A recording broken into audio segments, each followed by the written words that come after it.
Thank you, ma'am. Yes. Excellent.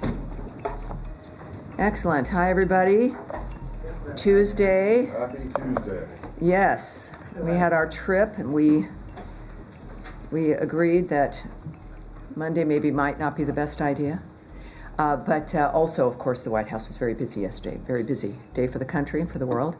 Andrea Mitchell, nice to see you again here. Matt Lee, not so much, but there you go. No, what can I say?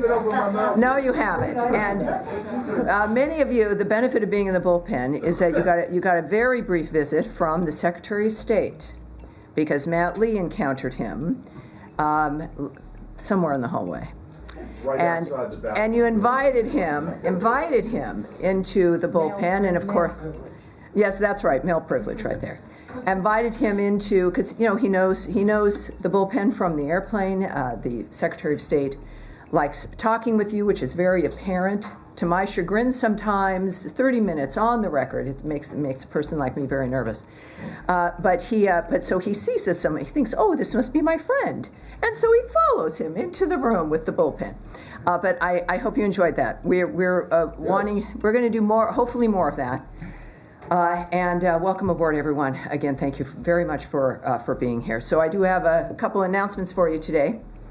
Since my last briefing, Secretary Rubio traveled to Brussels to attend the NATO Foreign Ministers Conference. During the conference, he had important conversations with our NATO allies about increasing defense spending. Indeed, President Trump deserves credit for completely changing the conversation on NATO defense, and we have a secretary who knows how to have that conversation. Since the November election, 4 NATO allies have publicly announced that they support President Trump's call for allies to increase their defense spending to 5% of GDP. This is Estonia, Latvia, Lithuania, and Poland. Another 10 allies have announced additional increases to their defense spending since President Trump took office in January. In the words of Secretary Rubio, we want NATO to be stronger. We want NATO to be more viable. And the only way NATO can get stronger and more viable is if our partners, the nation states that comprise this important alliance, have more capability. While in Brussels, Secretary Rubio also met with our Indo-Pacific partners about the threats the Chinese Communist Party poses to our security and prosperity. The region needs to be free from China's coercive and unfair trade policies. Our security depends on it. Now, here's an update from our response to the March 28th earthquake in Burma and Thailand. The United States has made $9 million available to support the people of Burma through our humanitarian partners. Our team of experts is in Burma, surveying conditions on the ground. They arrived on April 1st and deployed to the disaster zone on April 3rd. Our humanitarian response team helps ensure that support is directed to the most affected communities with the greatest needs. We are working with partner countries as well as international and local partner organizations to maximize efficiency and effectiveness. As the response shifts from rescue to emergency relief, the United States has support in place to help with emergency shelter, food, medical support, health access to clean water, and sanitation. And now, here at home, President Trump met with Prime Minister Benjamin Netanyahu yesterday, demonstrating that the United States is a great ally to Israel and that President Trump is the greatest friend Israel has ever had in the White House. Among other topics, the two leaders discussed Gaza and the need for Hamas to release all the hostages. In this effort, we are guided by two principles. We stand with Israel and we stand for peace. Also at this meeting with Prime Minister Netanyahu, President Trump reaffirmed that Iran can never obtain a nuclear weapon. As the president announced, we are engaging in diplomacy right now to solve this matter. In the words of President Trump yesterday, doing a deal would be preferable to doing the obvious. And that is my announcements. Thank you. And it's great to see all of you here. We will begin, I don't know if it'll ever change, it may someday, to Matt Lee. All right. Thank you, Tammy. I got a couple that are extremely brief. One, can you confirm that the 3 Americans who were convicted in Congo in this coup have been repatriated? The Congolese say they're back, and just wanting to know if you are able to say that they are back here. I can tell you something about that. Okay. We have, of course, as you know, as I like to remind people, though, watching all around the world, the Department has no higher priority than the safety and security of U.S. citizens overseas. And we are aware, the United States government is, of the government of the Democratic Republic of the Congo transferring into U.S. custody the U.S. citizens who were detained in connection with the events of May 19th, 2024, and who previously faced the death penalty before their sentences were commuted to life imprisonment. Now, of course, we refer you to the U.S. Department of Justice in this regard for further information. They are, of course, they have been transferred. They're in our custody, and we also strongly condemn the armed attacks of May 19th and support the DRC authorities in holding those responsible appropriately accountable. At the same time, we seek consistent, compassionate, humane treatment and a fair legal process on behalf of those U.S. citizens. Okay. Secondly, can you, the Russians are saying that there are going to be talks in Istanbul, these kind of embassy personnel and logistics talks in Istanbul on Thursday. Are you able to tell us anything about that? And I got one more, but it will also be brief. I thought you said two. Well, three. Sorry. Oh, three. So but it'll be very brief. Yes, for Matt, 2 equals 3. Keep my mouth shut up. All right, well, sure. On April 10th, U.S. and Russian delegations will meet for a second time in Istanbul to try to make progress on further stabilizing the operations of our bilateral missions. So that is happening in Istanbul. There are no political or security issues on the agenda, and Ukraine is not, absolutely not on the agenda. These talks are solely focused on our embassy operations, not on normalizing a bilateral relationship overall, which can only happen, as we've noted, once there is peace between Russia and Ukraine. Okay, great, thank you. And then last one. He seems like so. He said wants to keep going. I'm answering his question. Can you? Yes, sir. Can you give us any clarity on the cuts, the latest cuts to, not including the Burma stuff, but the cuts to USAID and funding to the World Food Program that happened, essentially over the weekend? Because I understand there may have been some changes to those cuts. Well, yes. So. Let me get to those details because that is important. We have, one thing we can say, because this is a large conversation and various different countries are involved. First of all, 85% of previously existing USAID programs with the World Food Program worldwide remain active and ongoing. So that's 85% when we're talking about the effort that the country has made and continues to make. So it is inaccurate, as some have intimated, that USAID has defunded the World Food Program. That is not true. Or that we've broadly backed away from our commitments to providing life-saving food aid. We've said from the beginning that our commitment to foreign aid remains. It may look different than it has in the past, but in this case, 85% of those USAID programs with the World Food Program worldwide remain active. We have terminated a limited number of World Food Program programs based on specific country or program-level priorities, but what is the story here is that the largest group of World Food Program awards terminated were in Yemen and Afghanistan through an executive order that was issued, based on concern that the funding was benefiting terrorist groups, including the Houthis and the Taliban. These concerns with UN funding have been documented and discussed for years, which is why USAID paused all food assistance in northern Yemen through WFP specifically to mitigate any interference by the Houthis and has intermittently suspended food assistance across Afghanistan to mitigate Taliban interference. Other awards were terminated because they provided cash-based assistance, which the administration is moving away from given concerns about misuse and lack of appropriate accountability for American taxpayers here at home, of course, and the accountability they deserve. There were a few programs that were cut in other countries that were not meant to be cut that have been rolled back and put into place. So when and if that happens, that's recognized, and that has also been the case with something as complicated as this framework. We do what is necessary to maintain the commitments that fit within the framework of keeping America safe, secure, as well as making sure that they apply the nature of our priorities and values as well. Can you say what countries those were? I can get back to you on that, but it's just a few, with, again, the majority of which are Yemen and Afghanistan, with certainly with the Saigar report regarding Afghanistan and the Taliban, at least $11 million being siphoned or enriching the Taliban in the process of that food aid. All right, any questions? Andrea Mitchell, yes, ma'am. Thank you very much. You mentioned the Iran conversations between the president and the prime minister yesterday.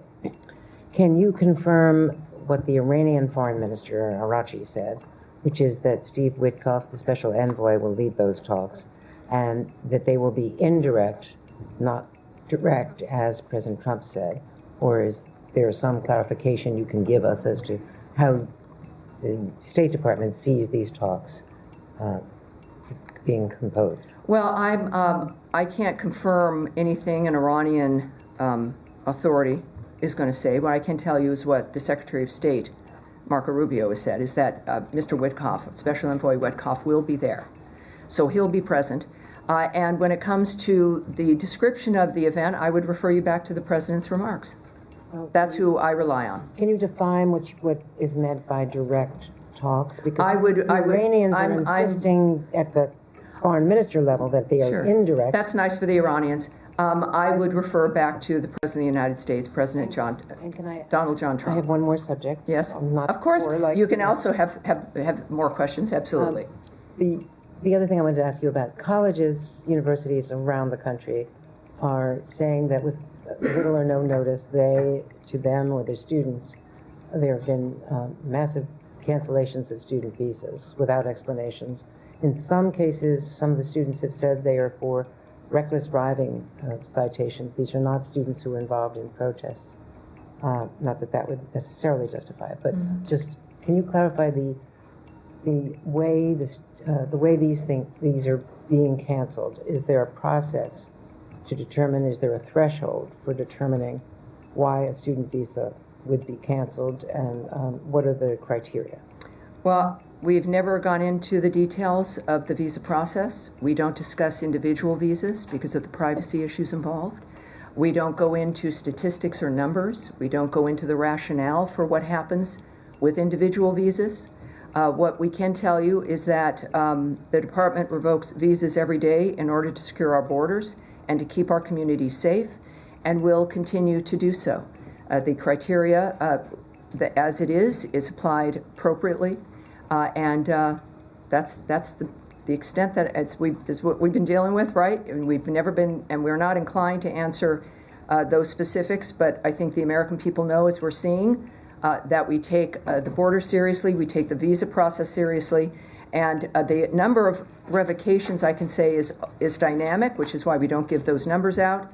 And again, we're not going to give statistics, only because of always the continuing fluidity of the situation when it comes to visas and the reasons they are revoked, which is personal and private. And with just the last question on this You're beating Matt Lee when it comes to 2 being 4 now. But the Secretary's announcement, the announcement that came out the other day about the cancellation of passports holders from South Sudan, when South Sudan is in some considerable conflict right now between their leaders. There's a great deal of turmoil and violence in that country. What is the reason, more broadly, not individual reasons, for canceling visas to passport holders from South Sudan when there is so much danger for anybody going back? I have a few things for you on that. So enforcing our immigration laws is critically important to the national security and public safety of the United States. Every country must accept the return of its citizens in a timely manner when another country, including the United States, seeks to remove them. As South Sudan's transitional government has failed to fully respect this principle by not permitting the entry of an individual that they had confirmed and documented as a citizen, the United States Department of State has taken actions to revoke visas held by South Sudanese passport holders and restrict further issuance of visas to prevent entry into the United States by South Sudanese passport holders. We will be prepared to review these actions when South Sudan is in full cooperation, and Secretary Rubio has said it is the responsibility of each nation to take back their citizens who are illegally present in the United States in a serious and expeditious manner. We are unwavering in our commitment to end illegal immigration and bolster America's border security. This is the, we understand also that the South Sudan has made a statement that they've agreed finally to accept the individual in question, and we are aware of that remark. And this is, they committed on April 8th to grant the individual permission to enter their country, and we look forward to the government of South Sudan following through on that remark. And we will then be prepared to review, once again, these actions when South Sudan is in full cooperation. All right. Yes, ma'am. Thank you. You mentioned that some of the programs that were cut, the WFP programs, were not meant to be cut. Was that, just to clarify, from the programs that were cut over the weekends? I'm sorry, it's like... You mentioned that there are some that were rolled back, that were cut that shouldn't have been, yes. Mm-hmm. Were those cut over the weekend, or was that from before? I don't have that detail for you, but I'm sure we can get it, because I had many details, but that's one that I don't have. But I'll get it for you. Thank you. Sure. And then the Saudi foreign minister is visiting the United States. Will Secretary Rubio meet with him? And if so, what does he hope to achieve from that? Yes, in fact, he will be. He'll be meeting with him tomorrow. And what does he hope to achieve from that meeting? Oh, I'm not going to get ahead of the Secretary of State, but we look forward to seeing him tomorrow. All right. Yes. Hi. Getting back to Iran, part of the reason that the administration cited in 2018, the first Trump administration, from withdrawing from the Iran nuclear deal is that it wasn't comprehensive enough. It didn't cover militias. It didn't cover the missile program and a bunch of other of Iran's activities. Is the expectation that this new agreement would have to cover that? Well, this is a meeting that's happening. Right, on Saturday, there's a meeting. There's no negotiations, right? This is a dynamic where the president has made very clear, and certainly the secretary has made very clear, that Iran will never have a nuclear weapon, and it's just that I think is the focus right now, the nature of what's happened, and Iran's current situation. I think the president's remarks yesterday speak for themselves. That. And he's committed to diplomacy. He's spoken about wanting to have a deal with Iran to get this done. And now it's up to Iran. And if they don't want to, it will be very, very bad for them. So those are the two, I think, clear options here. So this is an initial sort of feel out as to whether to progress. I think it's touching base. Yes, indeed. But again, it's not a negotiation. It's a meeting. And that's what the commitment is. And finally, you'd mentioned that Steve Witkoff is going. Is he leading the delegation on? I can't speak to that, but he will be there. Yes, sir. Thanks. Can I just follow up from Rich when you're saying it's a meeting rather than a negotiation? Correct. The Iranian government has said that it's a matter of they want sanctions relief. Is that something that the United States is prepared to discuss either at this meeting or? Well, again, I'm not going to get ahead of any kind of conversation or process, diplomatic considerations. Certainly, I can't get ahead of a negotiation because this isn't one. So that's not something I can speak to. In terms of the goal, I know that you said that not prohibiting Iran from having a nuclear weapon, but in terms of how that's achieved, I mean, there's been some talk in the administration. Is this complete dismantlement of the nuclear program, or is it just verification that's not going to go for nuclear for military ends? Is there an end goal that the administration has when it comes to whether it's complete dismantlement? I can't speak to their considerations, the contemplations they have, the discussions they have. We do know that there is something very, very clear and distinct that is on the table that needs to be accomplished, and they're certainly, see now, because I have so many opinions, and you're waiting, Sean is waiting for me to kind of, we all have opinions, but what I can tell you is that the very specific thing that needs to be accomplished, which would make the world a much safer place, is to make sure that Iran never gets a nuclear weapon, that there is no room around that fact. And that is something worthy of focusing on at this moment. Yes, Nadia? Thank you, Tammy. I have two questions. Yes, ma'am. On the Iran... No, you have 7. I'm no, sorry. no, 2. All right. Only 2, I promise you. On the Iran talks, is this meeting primarily focusing on preventing Iran from acquiring nuclear weapons, or are they going to discuss Iran's support for proxies in the region, considering there were reports that Iran stopped supporting the Houthis, or alerts not supporting the Houthis? That's my first question. Right. Again, this is not a negotiation. There aren't things being negotiated in that regard. This has been described to me as something that is a matter of determining what's possible in the conversations. It's a touchback, and that's the extent of what will be happening. Yeah. Okay, Yes. second question. Yes. I have Oh, two. the second. That's forget. right. I'm Okay. sorry. Go ahead. That's okay. Yes, ma'am. Second question on Gaza, actually. The situation is horrific. There is no water, there is no electricity, there is no food for almost 1 month. This is a gross violation of international humanitarian law, as you know. What is the United States is doing to alleviate the suffering of civilians in Gaza? And second, since you talked about the meeting between Netanyahu and the secretary, any prospect of a ceasefire that was discussed yesterday? Our efforts to bring back the ceasefire that we were happy to have at the beginning of this, before Hamas turned its back on the ceasefire, is something that the administration, that the President and Secretary Rubio have said we would want back. There is nothing that is cut off in the sense of where we go from here. It is clear. And the effort, as we are asked every briefing, which is appropriate because of the nature of the issue, is none of us, we're engaging in this to stop the suffering. When there is a resumption of a conflict, and the nature of this conflict, with so many hostages also still being held, it of course disrupts the humanitarian aid. And that is something that concerns all of us and that we seek to change. There is one group that has broken ceasefires, that continues for generations to move the suffering, and that is Hamas. It's a remarkable dynamic where you have multiple players here that are working and constantly making an effort to stop the carnage and the suffering, and to stop the conflict on the ground so that humanitarian aid can flow. And Hamas seems to want nothing to do with that. They continue to go back to creating a framework of victims constantly.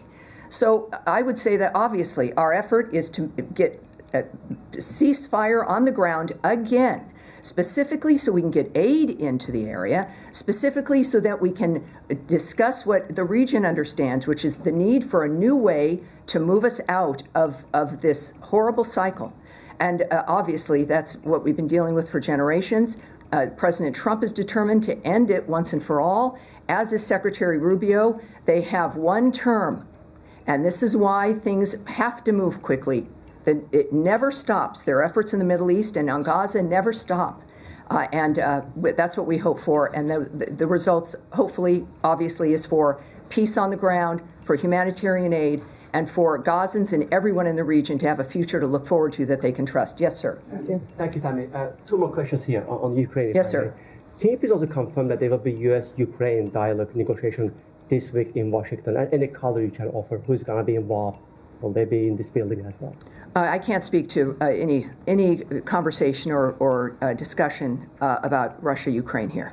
Right. Thank you. On Chinese involvement in Ukraine-Russia war, President Zelensky today posted a video suggesting that they captured 2 of Chinese nationals fighting in Ukraine on behalf of Russia. Does the Secretary have any comment on that? And does it change your view, your position on how to help Ukraine, beef up Ukraine's hands? Yeah. Now that we know they're fighting against not one. It's disturbing. It's disturbing with North Korea participating. It's disturbing with the Chinese soldiers having been captured. We're aware of those reports that Ukraine captured 2 Chinese citizens fighting on behalf of Russia in Ukraine. China is a major enabler of Russia in the war in Ukraine. China provides nearly 80% of the dual-use items Russia needs to sustain the war. 80% comes from China.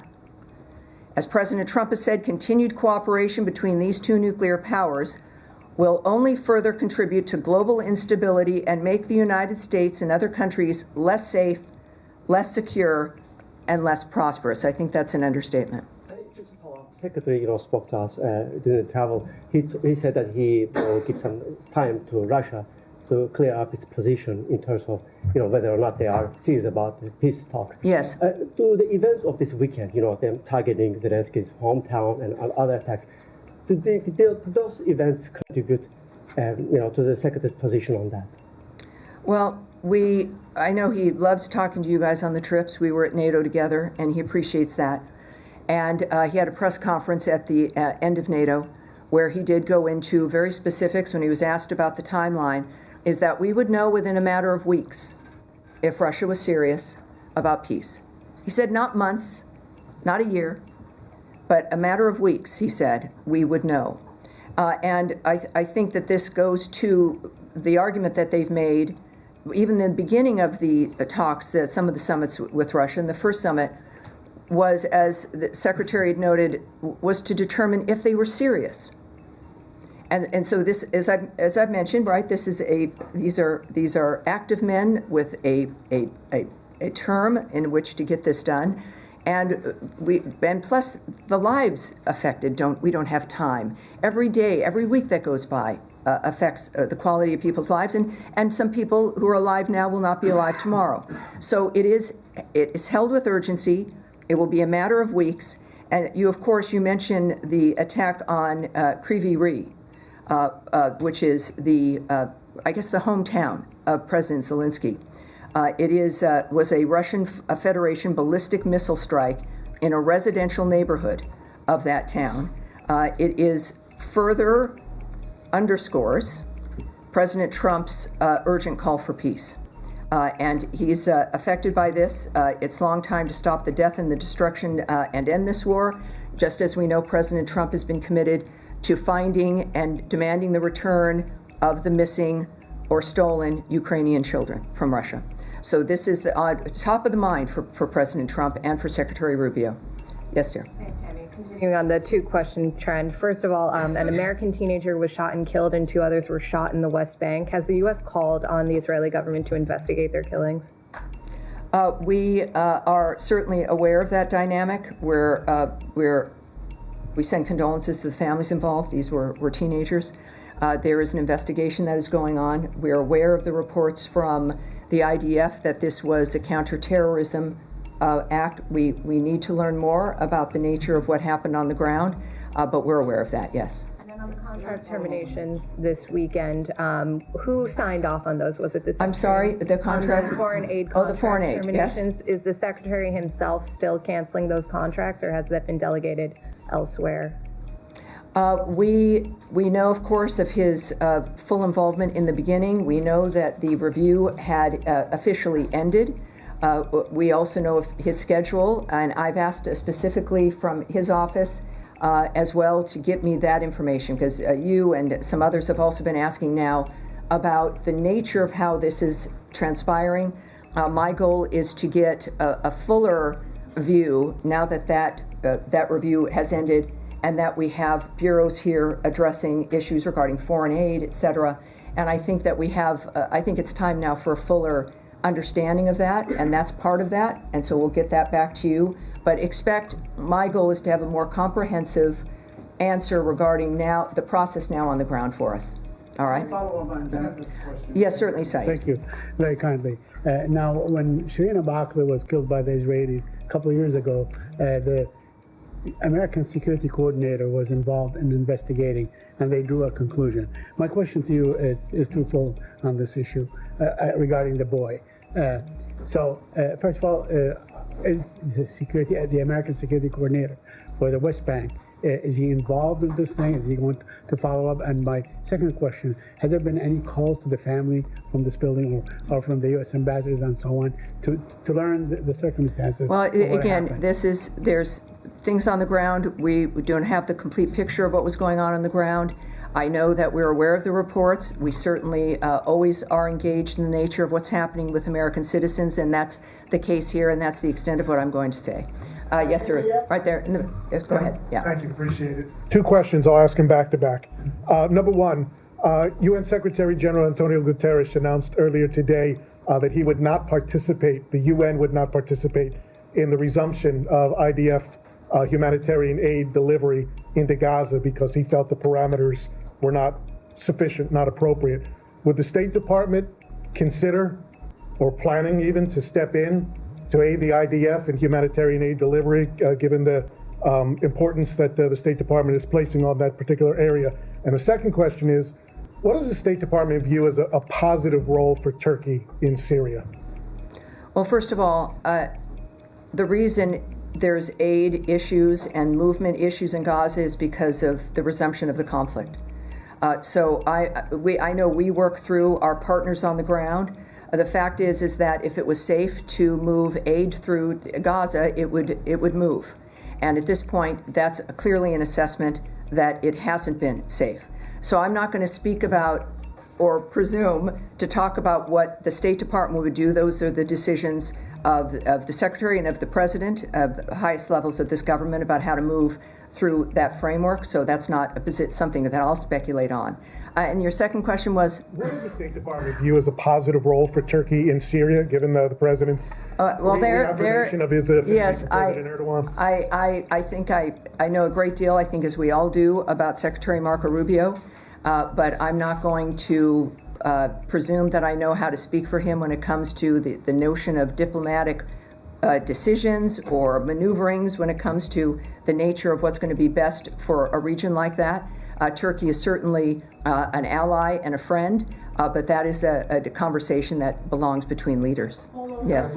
Yes, sir. Yes, sir. Go ahead. Benjamin Netanyahu offered a video statement in which he outlined the terms that Israel would accept for an agreement with Iran. So it had to be a Libya-style agreement where we would go in, quote, blow up the facilities, dismantle the equipment under American supervision and American execution.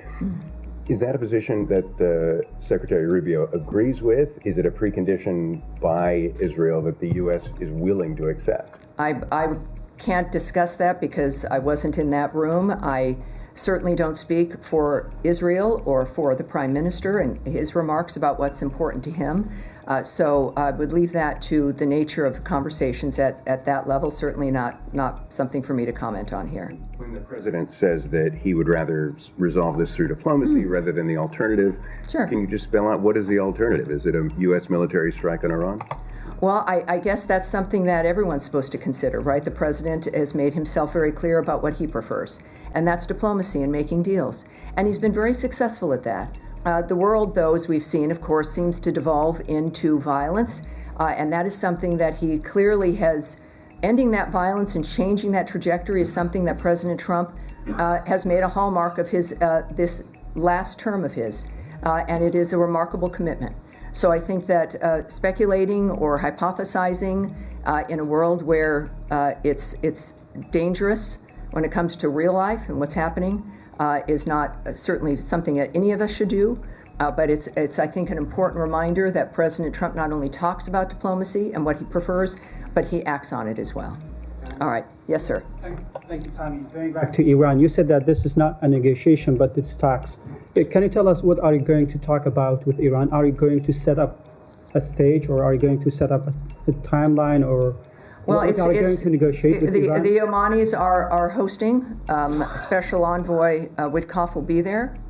I do not know about the environment and how it will be arranged. I don't. It's a meeting, and how the participants decide and how to frame that meeting is completely up to them. Can I ask a question on Syria?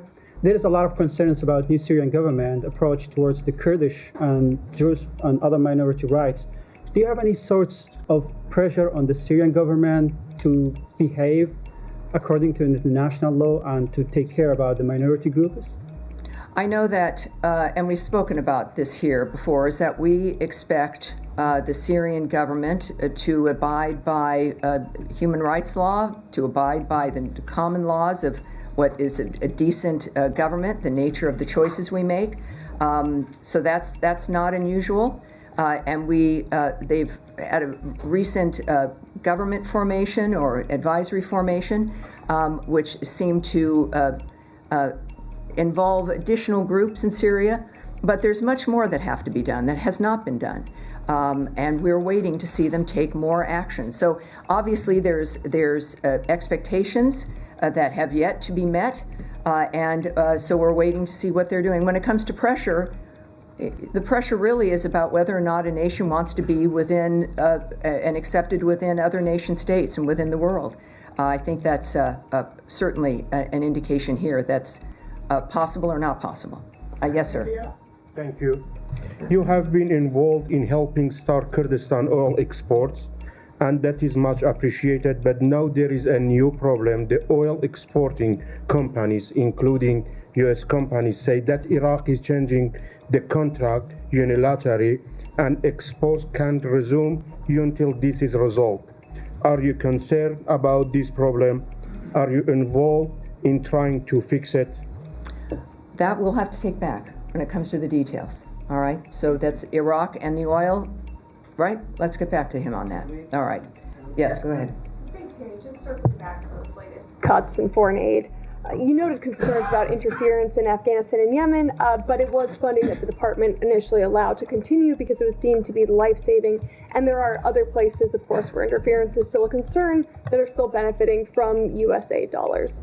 So is this a amendment or a change to the State Department's initial promise to continue life-saving aid? Should we expect other cuts where interference is a concern? Well, yeah, waivers were issued, we know that, of course, but this was in the process of a review that was expected to take 90 days. It took less time. And in the process of the review, some things you want to have continue as you're reviewing them, as you're making a determination about whether or not it's where the money is going, if it does meet your criteria to continue, and that's what happened. There are some entities that got waivers that then the grants of the funding were cut because we went through the review and found that they should be cut. So this is also something that had to happen because there had been, who knows, I don't know, years, decades of no one auditing, no one checking, no one really knowing. And it just grew and grew and grew. So this process of auditing and knowing where your money is being spent, most of us do this personally, right? We keep an eye on the bank account. We make a note of what's coming up and what the checks are that are coming in, and we spend accordingly. So we are in a constant regular audit. That will always be the case now. So if you've got a dynamic where someone is passed through and is receiving the aid and is meeting their obligations, that's great. It doesn't mean we're going to look back in 25 years to see if they're still okay. This has to be a regular process with this kind of work that has been, yes, disruptive and difficult, but it has been important so that we can continue to do that work. So I hope that answers your question because, yes, there's aid that is going on now, has received waivers. Some of it, over time, it may be increased, it may be cut. It depends on the goals of the United States, our foreign policy goals, and the nature of how our money is being spent on the ground. All the way in the back, sir, white shirt with a little blue tie there. Thank you, Tammy. I would like to know, Colombia has been at the center of diplomatic tension with the United States.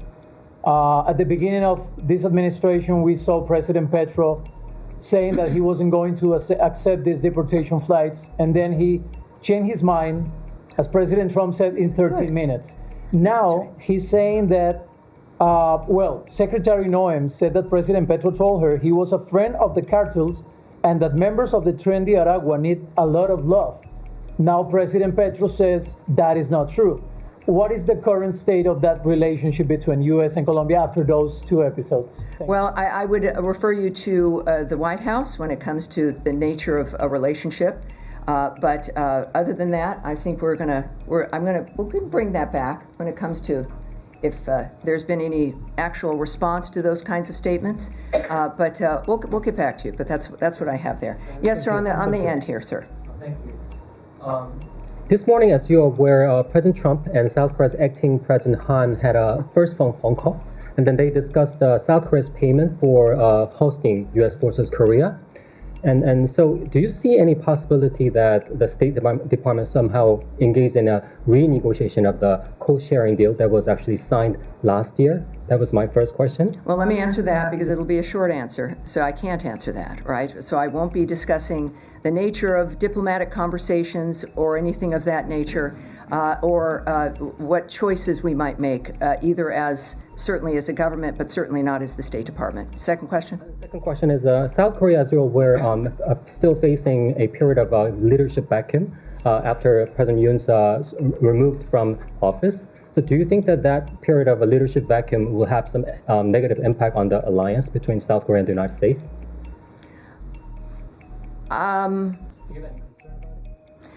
know that our relationship with South Korea is strong, and I know that as an ally that we are expecting them to follow certain rules and norms, and we of course enjoy their allyship and we enjoy that relationship. So, all right, are we kind of we're getting here now? All right. Young lady in the back, maroon. Yes, go ahead. Let me just say, I've been told I tend to favor my right, which is true politically. I can't deny that. So my goal, I've been trying to think, and I'm left-handed, funny enough, not that you could tell, trying to move to this degree. But then also, I know you're in the back, but you're in this room, and straight down here, I got you earlier, and yes. Thank you so much. Can you confirm that, as President said, these talks, Iran talks, are direct? Because we heard from Iranian side immediately after that they are indirect. Do you find that concerning? You're copying Andrea Mitchell. Well, I will again refer you simply back to the President's remarks, and that is my North Stars, President Donald Trump, not Iranian officials. All right, and that's going to be it today. Thank you, everybody. I'll see you on Thursday. We'll see you again on Thursday this week. Thank you very much.